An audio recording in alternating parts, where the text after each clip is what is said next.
Good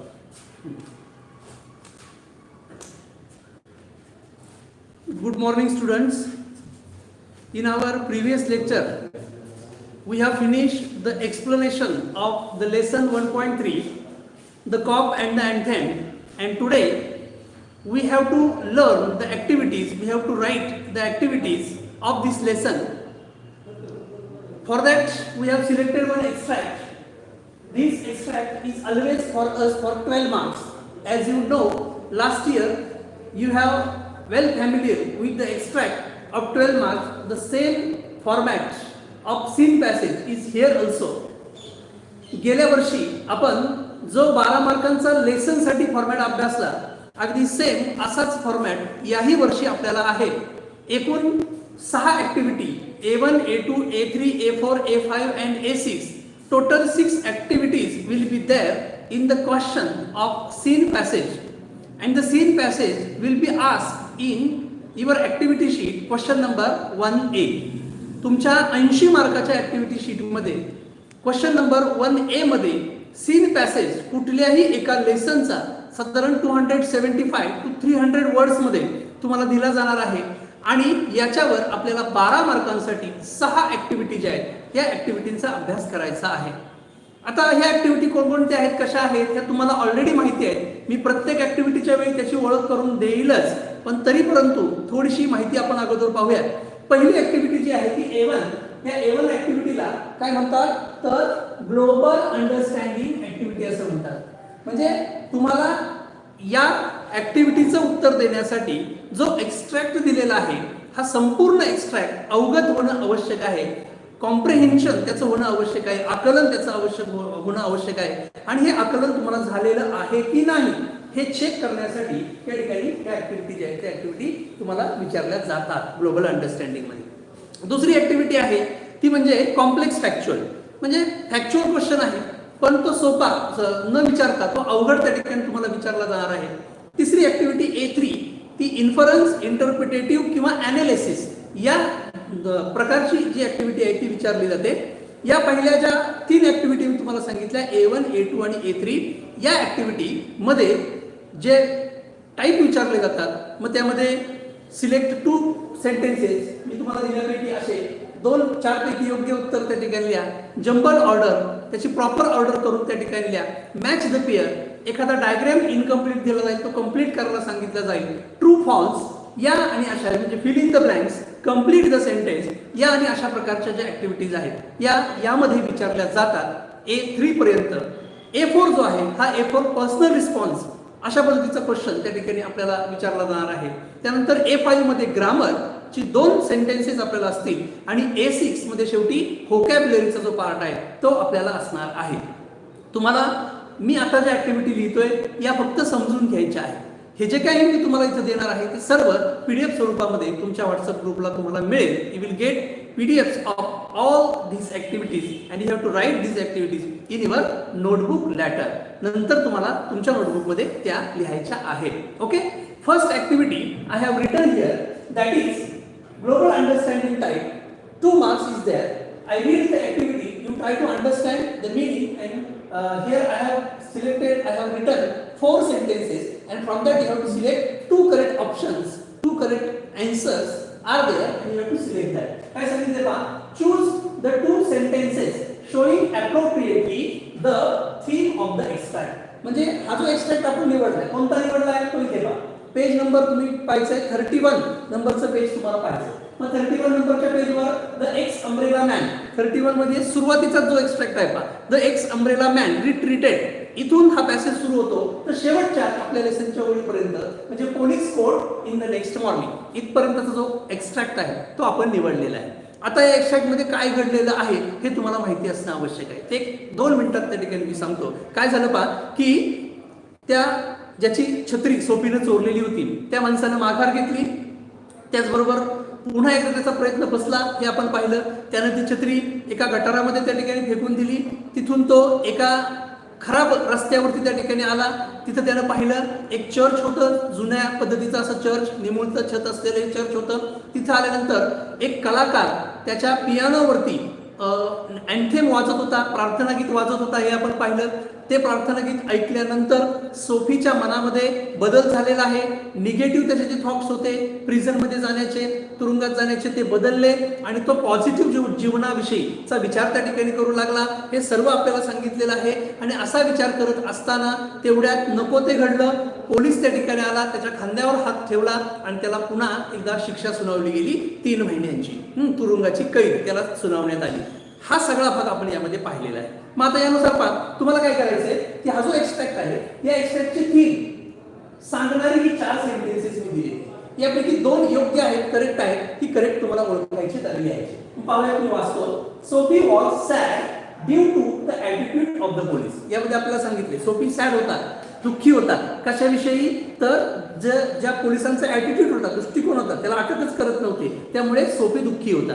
हे एक झालं. कोणते 2 करेक्ट तुम्हाला याच्यामधून सिलेक्ट करायचे. Number 2, the wonderful change in the Sophie's mind due to the influence of the old church. Old चर्चच्या जवळ तो गेल्यानंतर त्याच्या मनामध्ये जे काही बदल झाले, म्हणजे वंडरफुल चेंज, एक अद्भुत असा बदल सोफीच्या मनामध्ये झालेला आहे, याच्याविषयी हा एक्सपेक्ट आहे. Next number 3, the police like to help the beautiful tall woman. आपण पाहिलं की एका कारच्या मध्यभागी, रस्त्याच्या मध्यभागी एक सुंदर स्त्री त्या ठिकाणी आलेली होती. मग तिला जो पोलीस वाचवायला गेला त्याच्याविषयी हा एक्सट्रॅक्ट आहे. त्याचबरोबर Sophie like to enjoy wandering everywhere, आणि सोफीला कुठेही फिरायला आवडायचं, याच्याविषयी हा एक्सट्रॅक्ट आहे. म्हणजे पहा यामधली 4ही उत्तरं जवळजवळ बरोबर असतात. पण यामधली जी मोस्ट करेक्ट 2 सेंटेन्सेस आहेत, मोस्ट करेक्ट 2 सेंटेन्सेस ही तुम्हाला निवडायची आहे. मग कोणती आहे? Okay, you are right. This first one is correct. Number 1, your answer is first one. Sophie was sad due to the attitude of police. म्हणजे पोलिसांचा जो ॲटिट्यूड होता, दृष्टिकोन होता, त्याच्याविषयी त्याला ते पकडत नव्हते, यामुळे सोफी नाराज झालेला होता, हे दुःखी झालेला होता, हे आपण पाहिलं. आणि दुसरं एक उत्तर आहे का, the wonderful change in Sophie's mind due to the influence of the old church. म्हणजे त्या ओल्ड चर्चच्या, जुन्या चर्चच्या परिणामामुळे, त्या सगळ्या प्रार्थना गीतामुळे सोफीच्या मनामध्ये जो बदल झालेला आहे, तो बदल, त्याच्याविषयी हा एक्सट्रॅक्ट आहे. हे 2 उत्तर बरोबर आहेत. मी तुम्हाला सर्व माहिती पाठवणार आहे. इथे तुम्ही समजून घ्यायचंय, लिहिण्याची गरज नाही. आणि नंतर PDF पाठवल्यानंतर तुम्हाला हा सगळा भाग जो आहे तो लिहायचा आहे. Okay, first activity we have completed. Now we will go to another, it means second activity. The second activity is a complex factual. Complex factual, it means here you will get one activity that would be little bit difficult, slightly difficult, but the answer of this one you will find in the extract. जो extract तुम्हाला दिलेला आहे, याच extract मध्ये तुम्हाला जे answer आहे ते आन्सर त्याचं सापडणार आहे. Okay, A2 activity, it is a complex factual. Complex factual असं त्याला म्हणतात. आणि काय complex factual activity, it is for 2 marks. Okay, then what is the activity? The activity is describe the atmosphere when, describe the atmosphere, describe the atmosphere when Sophie reached, when Sophie reached near the church, near the church. Okay, तुम्हाला असं atmosphere describe करायला सांगितलेलं आहे की ज्यावेळी Sophie त्या चर्चच्या जवळ त्या ठिकाणी पोहोचला, म्हणजे सोफीच्या चर्चच्या जवळ गेला तेव्हा तिथलं वातावरण कसं होतं हे आपल्याला त्या ठिकाणी सांगायचं. म्हणजे आपल्याला सांगितलंय पहा, काय सांगितलंय पुस्तकामध्ये सुरुवातीला, तर ते जे चर्च होतं ते चर्च कसं होतं, विलक्षण होतं, आवाढव्य होतं, निमुळत होतं. एका खिडकीमधून व्हायलेट रंगाचा प्रकाश जो आहे तो प्रकाश त्या ठिकाणी मऊ सॉफ्ट असा प्रकाश दिसत होता. अशा प्रकारचं वातावरण होतं. त्याचबरोबर एक ऑर्गॅनिस्ट होता, कलाकार जो होता तो कलाकार एका वाद्यावरती त्या ठिकाणी अँथेम म्हणजे प्रार्थना गीत वाजवत होता, की ज्याला तो प्रॅक्टिस करत होता. शब्दात काय त्यांचे रिलिजियस पुढे एक सण येणार आहे त्याच्यासाठी तो प्रॅक्टिस करत होता. हे वातावरण तिथं होतं. त्याचबरोबर चंद्र जो आहे आकाशात बरोबर मध्यावर आणि फुल रेडियंट असा होता, हे आपल्याला सांगितलंय. रस्त्यावरती व्हेइकल आणि पेडिस्ट्रिशियन हे जास्त नव्हते, वातावरण शांत होतं, हे आपल्याला सांगितलंय. आणि त्याचबरोबर ज्या चिमण्या आहेत संध्याकाळच्या वेळी त्या चर्चच्या छताखाली चिवचिवाट त्या ठिकाणी करत होत्या. हे अशा प्रकारचं जे वातावरण आहे हे वातावरण आपल्याला सांगितलंय.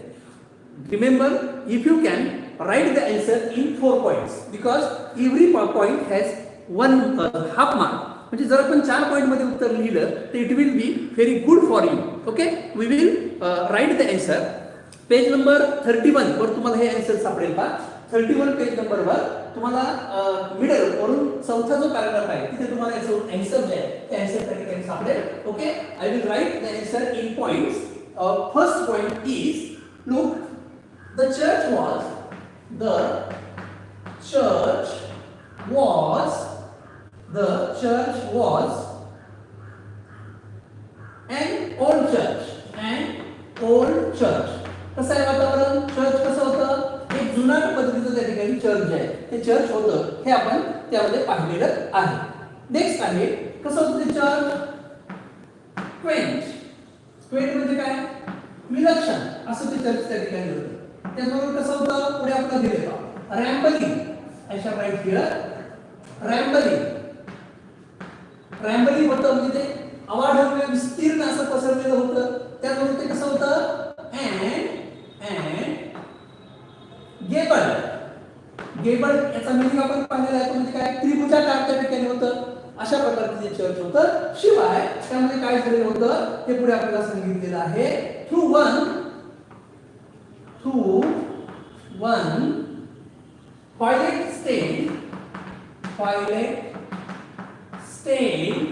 Pilate stayed window a soft light glowed.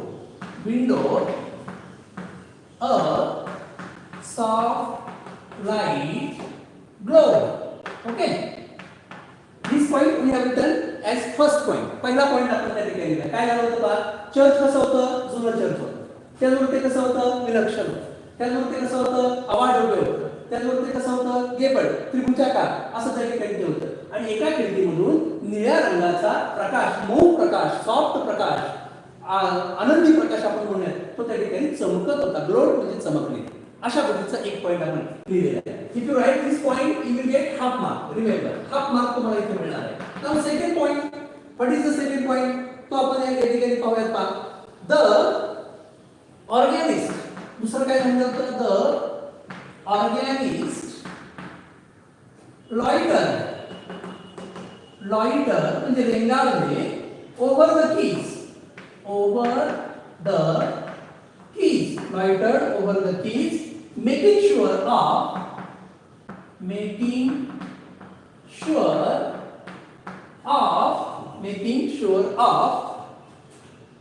his mastery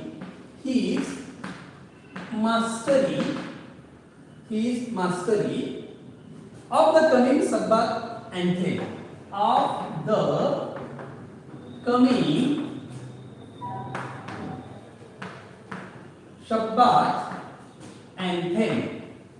okay, in this way the essence. म्हणजे काय झाले पहा की एक कलाकार जो आहे तो काय करतोय? रेंगाळलेला आहे त्याच्या वाद्यावरती आणि तो एक प्रार्थना गीत कशासाठी प्रॅक्टिस करतोय, तयार करतोय? तर शब्बात नावाचं त्यांचं एक सण येणार आहे काही दिवसांनी आणि त्याच्यासाठी तो त्याची प्रॅक्टिस करत आहे. ती थोडंसं ते गाणं तिथं वाजवून पाहत आहे. अशा प्रकारचं एक वातावरण या ठिकाणी होतं. ओके, सेकंड पॉइंट तुम्ही लिहा. If you write second point then also you will get half of the mark. Remember. Okay, third point. Now I write here the point number 3. Third point is the moon. Number 3, the moon. We can write third point in this way. The moon was above. Next, full and radiant.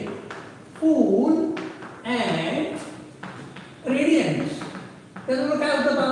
चंद्र जो होता तो आकाशात होता आणि तो कसा होता? स्पूर्ण होता. पौर्णिमेचा चंद्र होता आणि तो कसा होता? रेडियंट म्हणजे काय? तो चमकदार, तेजस्वी, ब्राईट असा त्या ठिकाणी होता.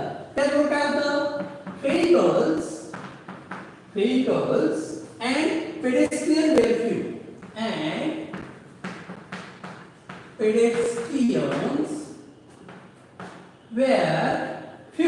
आणि त्याचबरोबर गाड्या रस्त्यावरती आणि जे रस्त्याने जाणारी माणसं आहेत ती सुद्धा कशी होती? तर फार कमी, विरळ अशी होती. गर्दी ही फार कमी त्या ठिकाणी होती. Okay, number 4, next point. पुढचा पॉइंट आहे बा की स्पॅरो स्पॅरो ट्विटर. त्या चिमण्या आहेत त्या चिवचिवाट करत होत्या sleepily in the eaves. Sleepily in the eaves. Okay, चिमण्या ज्या आहेत त्या छताखाली जिथे तिथे जागा मिळेल त्या चर्चमध्ये त्या काय करत होत्या तर थोड्याशा चिवचिवाट करत होत्या. तर 4 पॉइंट मध्ये आपण उत्तर लिहिलंय. असं 4 पॉइंट मध्ये उत्तर तुम्ही लिहिलं की तुम्हाला 2 आउट ऑफ 2 जे मार्क्स आहेत हे मार्क्स या ठिकाणी मिळणार आहे.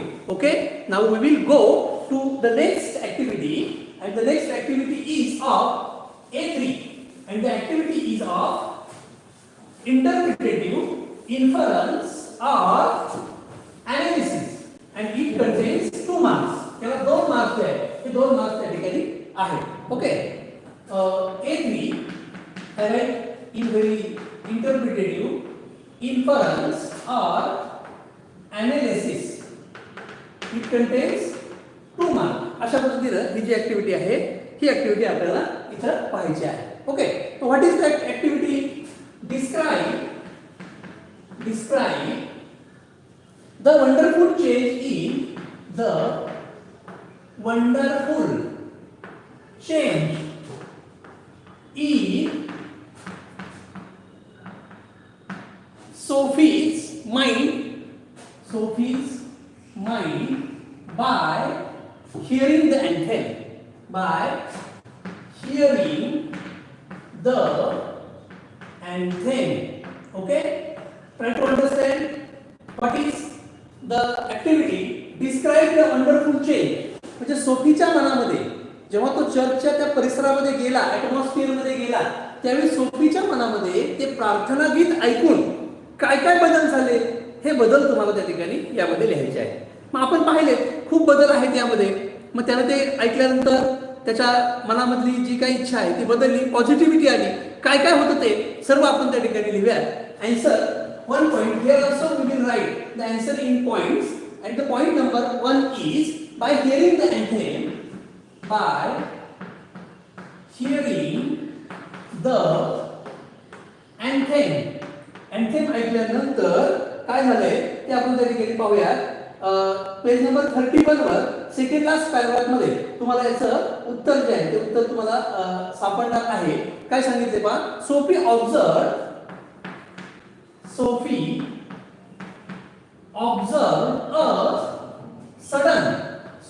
observed a sudden and wonderful change. Wonderful change in his soul. Okay, पहिला आपण लिहिलेला आहे की ते प्रार्थना गीत ऐकल्यानंतर सोफीच्या मनामध्ये अचानक झालेला बदल आहे. Sudden and wonderful change. अचानक आणि अद्भुत असा बदल त्याच्या आत्म्यामध्ये झालेला आहे. हा पहिला परिणाम त्याच्यावरती त्या ठिकाणी पहिला बदल त्याच्यामध्ये झालेला आहे. नाउ नेक्स्ट दुसरा खूप बदल झाला. तो दुसरा बदल काय झाला तो आपण पुढे लिहूया. ही व्ह्यू. ही त्याच्या पुढे उत्तर आहे पहा. ही व्ह्यू. त्याने असं पाहिलं. काय पाहिलं. With rising horror.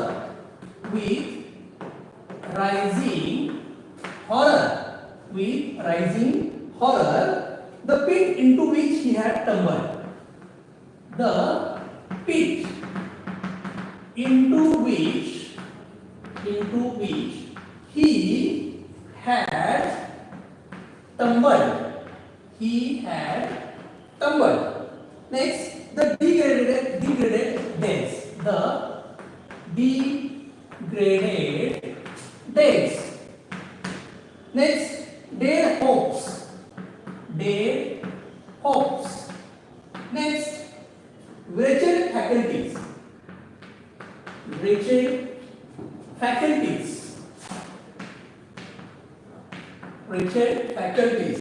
Next, and base motives.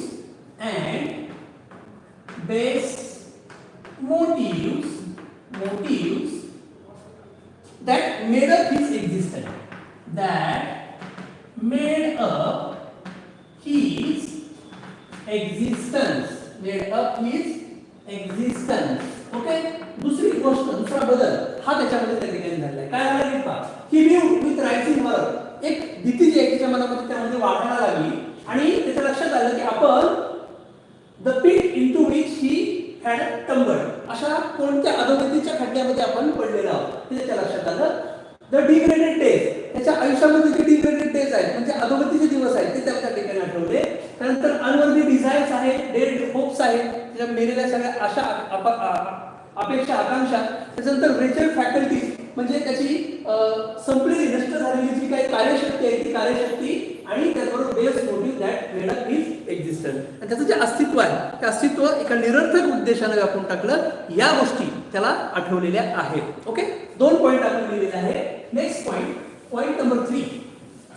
There are total 4 points, 4 changes we have observed, the Sophie has observed in his mind in the atmosphere by hearing the anthem. Now third one is number 3, a strong impulse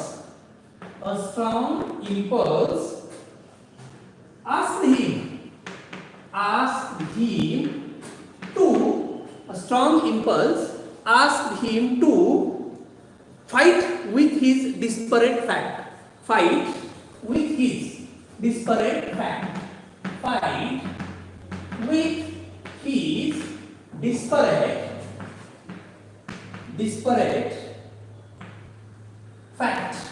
त्याचबरोबर काय झालं का एक strong impulse त्याच्या मनामध्ये असलेली एक तीव्र जी प्रेरणा आहे त्या तीव्र प्रेरणेनं त्याची जी दुःखद वस्तुस्थिती आहे त्याच्याशी लढायला त्या ठिकाणी सुरुवात केलेली आहे. आणि last one number 4 is he decided to conquer the evil that had enslaved him.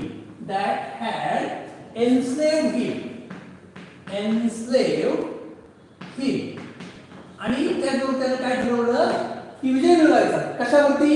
Evil म्हणजे जी काही वाईट परिस्थिती आहे की ज्याचा तो गुलाम बनलेला आहे या वाईट परिस्थितीवरती विजय मिळवायचा असं त्याने त्या ठिकाणी ठरवलेलं आहे. Okay, in this way we have seen we have completed 3 first activity.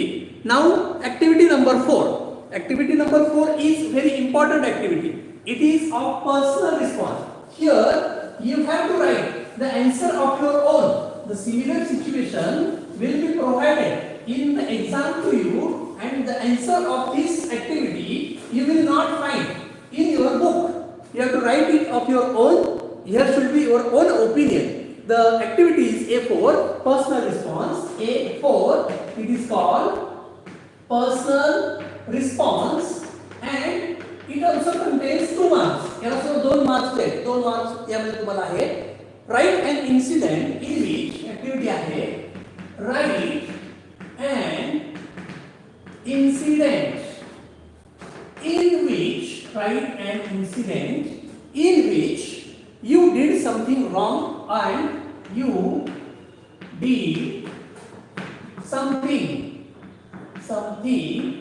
wrong and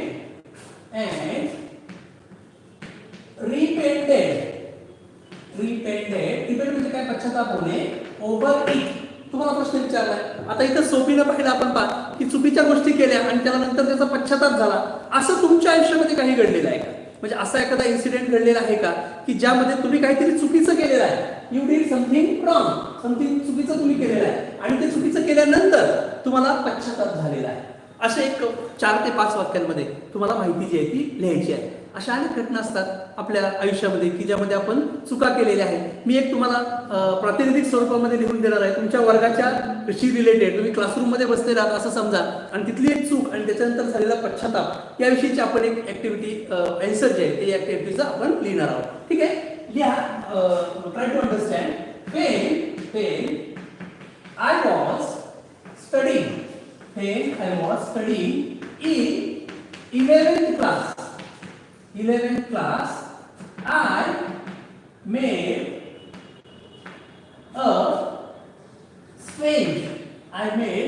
a strange twice in the class. काय लिहितो मी पहा. मला उत्तर म्हणायचे पूर्णपणे सोपी वाक्य 3 ते 4 वाक्य आपल्याला लिहायचे की जेव्हा मी 11वीच्या वर्गात शिकत होतो तेव्हा मी वर्गामध्ये काय केलं, एक विचित्र जो आवाज आहे तो विचित्र आवाज काढलेला. त्याला काय झालं? All students started laughing. आणि माझ्या या चुकीच्या कृत्यामुळे काय झालं? सगळे जे विद्यार्थी आहेत ते सगळे विद्यार्थी हसायला लागलेले आहेत. आणि मग काय झालं बा? The teacher came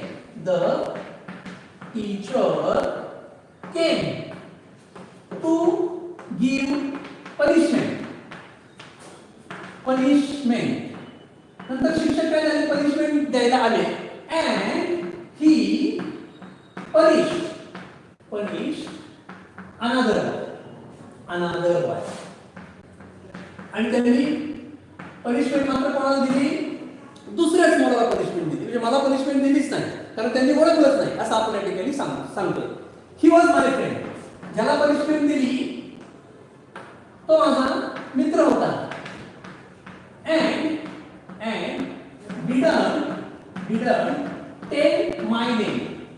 didn't tell my name.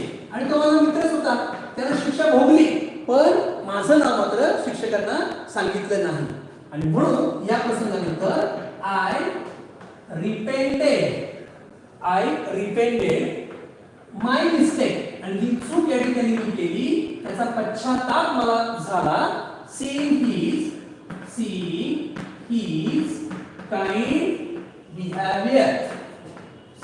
his kind behavior. आणि त्याचं प्रेमळ असं वागणं माझ्या बाबतीतलं पाहून मला पश्चाताप झाला की मी त्याच वेळी सांगायला पाहिजे होतं की चूक मी केली आहे म्हणजे माझ्या मित्राला शिक्षा झाली नसती. Okay, in this way you have to write the answer of personal response in 4 sentences and every sentence will get half of the mark. Okay, 4 activities we have completed here. Now next activity which is very important, that is A5. It is of grammar, and in grammar as you know there are 2 sentences. 2 sentences will be asked. 2 sentences will be asked in your examination and every sentence contains 1 mark. Okay, now next activity as I told A5, that is language study. It contains 2 marks. Okay, 2 marks यामध्ये आहे. Let's take first sentence. The sentence is, पहिला sentence आहे a strong impulse moved.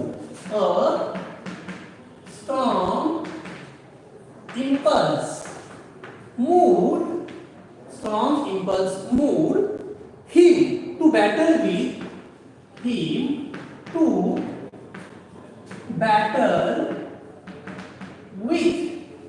battle with his disparate fact. His disparate fact. Okay, his disparate fact. It is a sentence and the instruction is begin the sentence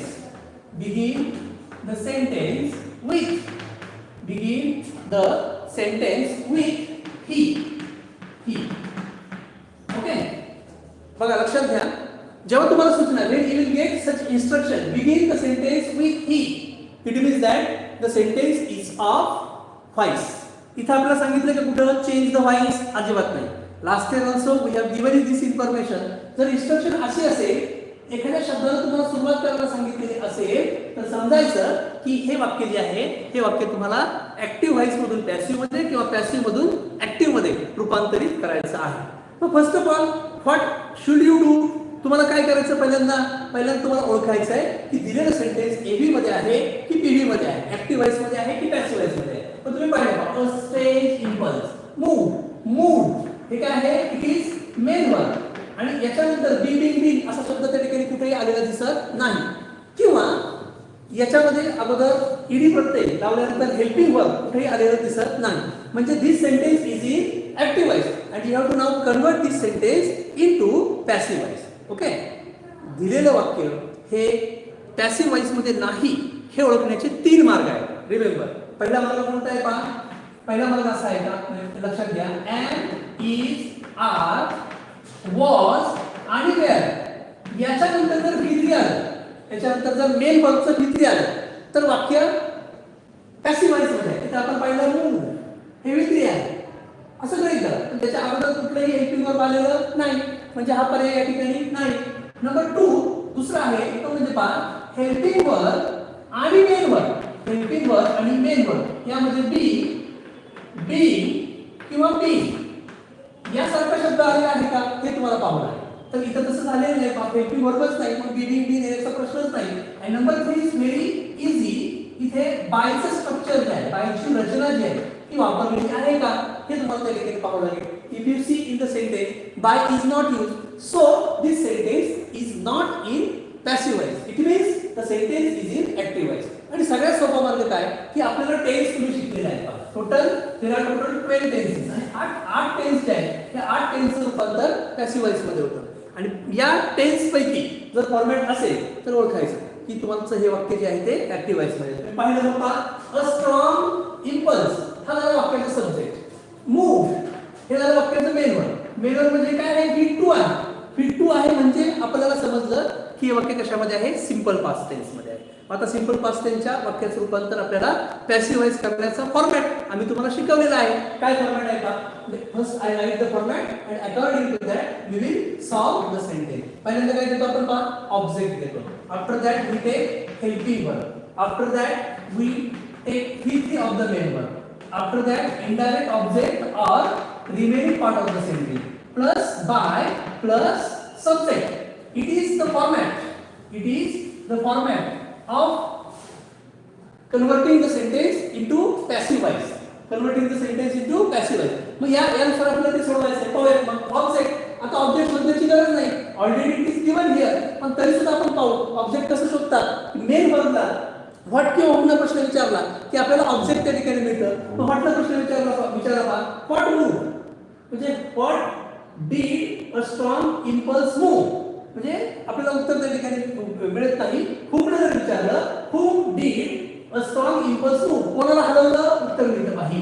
म्हणजे हे काय आहे आपलं indirect object आहे, त्यामध्ये direct object नाही.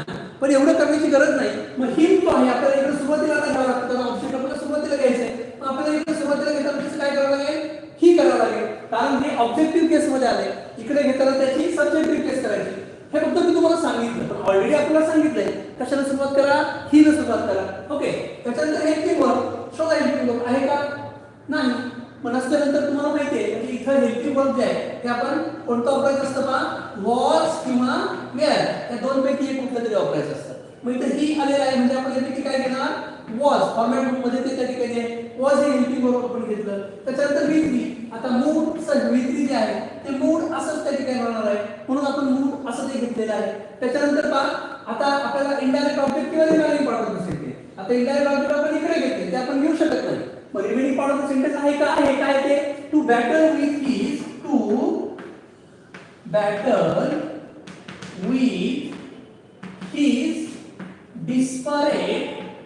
disparate facts. Okay. हा remaining part of the sentence आहे तो आपण या ठिकाणी घेतला. नंतर काय करायचं आहे बायची रचना करायची. बाय आपण घेतला आणि सब्जेक्ट शेवटी घ्यायचा. काय सब्जेक्ट आहे a strong impulse. A strong impulse. Okay. In this way it is the answer of this question of this sentence of grammar. Already आम्ही तुम्हाला हा टॉपिक शिकवलेला आहे म्हणून थोडंसं घाईनं हा पार्ट इथे आपण पाहिलेला आहे. Okay. Now next sentence. Sentence number 2. Sentence number 2 is very easy. I shall take very easy sentence here. So you have to just recognize the tense. The sentence is the moon was above. Number 2, the moon was above. The moon was above, full and radiant. Full and radiant. Okay. And the instruction is identify the tense. Identify the tense. तुम्हाला जो tense आहे तो tense ओळखायचा आहे. Okay. मग tense ओळखण्यासाठी पाहूया काय करायचं आहे.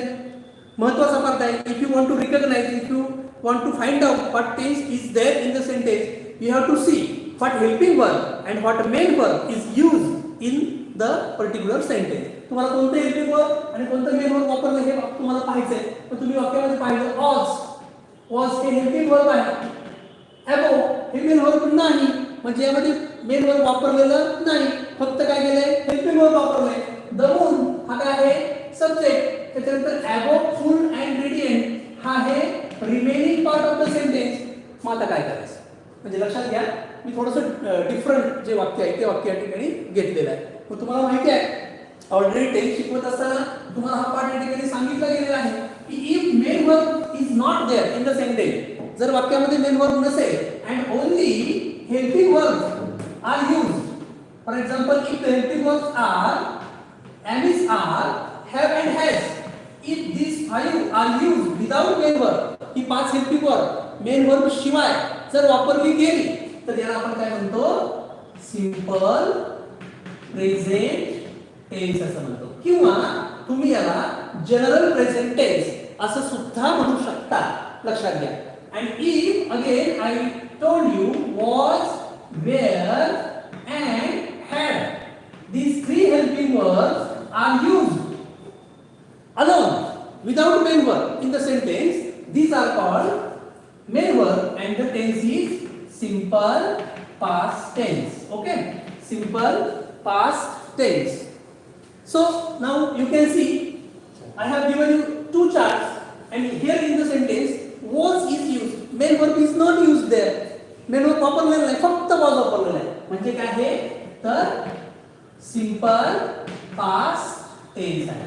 ओके, सिंपल पास्ट टेन्स यामध्ये वापरलेला आहे. और you can call it general past tense also, किंवा तुम्ही त्याला जनरल पास्ट टेन्स असं सुद्धा म्हणू शकता.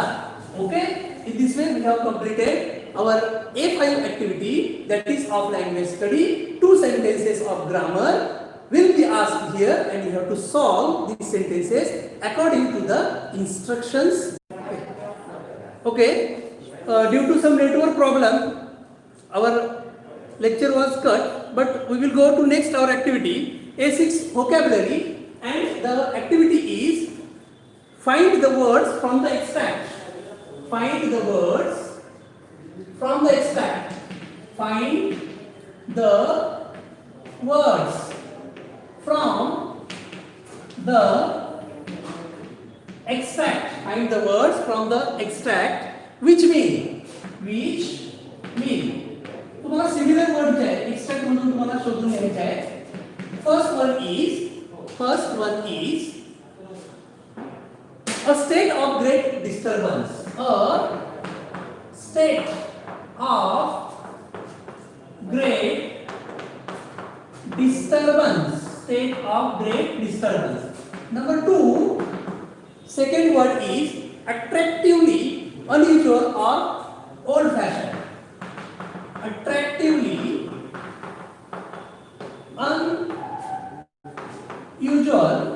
unusual or old fashioned. Number 3 is losing strength.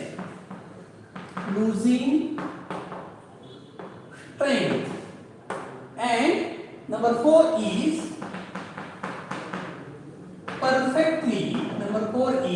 perfectly clean and tidy.